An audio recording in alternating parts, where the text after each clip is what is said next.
pada hari ini kami pengurus Komda Program Pencaksilat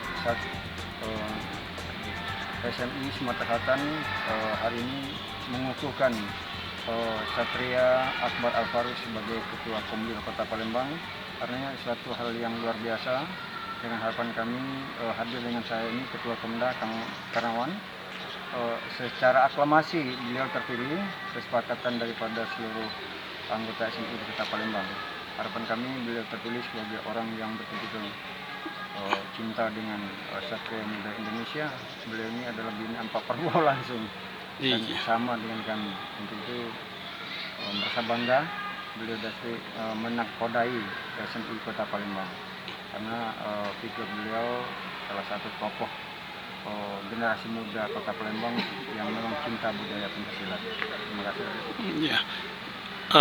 Gimana tanggapannya Pak Akbar Alfaruh? Iya, dengan terpilihnya ini mungkin barangkali ada semacam program-program yang sudah kita siapkan, Pak.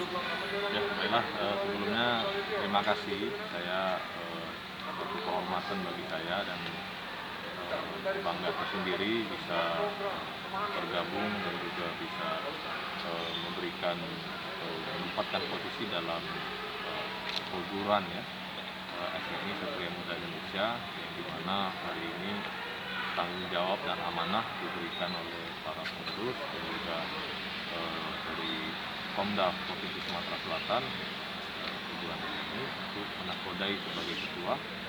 Dan pencaksilat ini tersendiri adalah suatu hal yang memang budaya yang atau olahraga yang saya sangat minati ya, karena ini adalah ekspresi diri bangsa kita, dan juga memang harus wajibnya kita melestarikan yang seyogyanya kita sebagai anak bangsa untuk menggaungkan ekspresi diri bangsa kita yang Pencaksilat.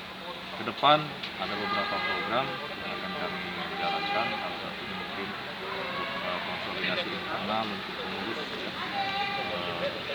SMI Kota Palembang.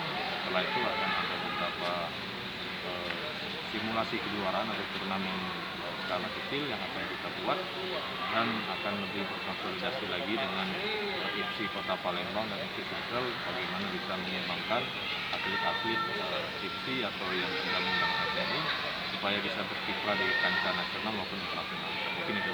Oke, terima kasih.